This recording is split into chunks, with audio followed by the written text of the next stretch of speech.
My name is Christina Page, and I'm a registered social worker. Like most who get into this field, I decided to specialize in perinatal mental health after I had my kids. The journey to motherhood was more challenging than I thought it would be, having experienced loss, and I was so confronted by the gap between what I was expecting and what the reality was. We feel like mothering is so much more than we bargained for, and we don't know how to take care of ourselves. We're the first generation to know about emotion regulation and that we need to teach this to our children, but we have never been taught. And so our nervous systems are raw, and we are trying to learn this really difficult skill and teach it at the same time. We are feeling stretched in so many ways. Our relationship might feel rocky and tricky at times. We might be understanding that we're carrying more of the mental load than we thought we would be, and we're not sure how we got into that position. We might have a lot of intrusive thoughts coming up, so we have these intense thoughts or flashes, like a video clip playing out in our minds of something horrific happening, and we think that there's something wrong with us for that, and we want to make it stop.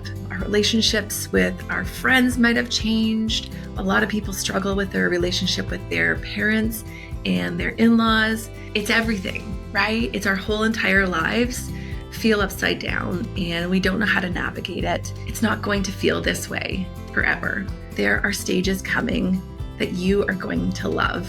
In this field in particular with perinatal mental health, my most favorite moments are when I can support a mother to see that she's not the problem.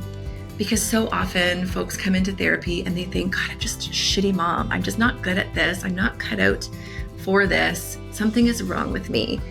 And when I help a parent to understand the culture of parenting and all of the external factors that influence how difficult parenting is today, and they start to recognize that they're not the problem, right? Like perhaps there's things we can work on to manage differently, but the reason that it is so hard in the first place isn't because something is wrong with you.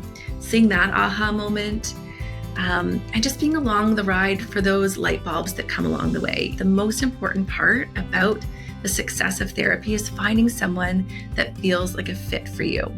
If you can develop a connected relationship in that therapy space, you're going to do better. Have consultations and meet with a couple different therapists, and keep meeting with therapists until you find the right one, because it's just the most important part. You don't have to be in crisis to get support. And now is the best time. You know, this back and forth that we do with ourselves, I think sometimes we're asking ourselves if it's bad enough. Do I really need therapy? And what I would say is we all need therapy. We all need that external support. And I would say go for it.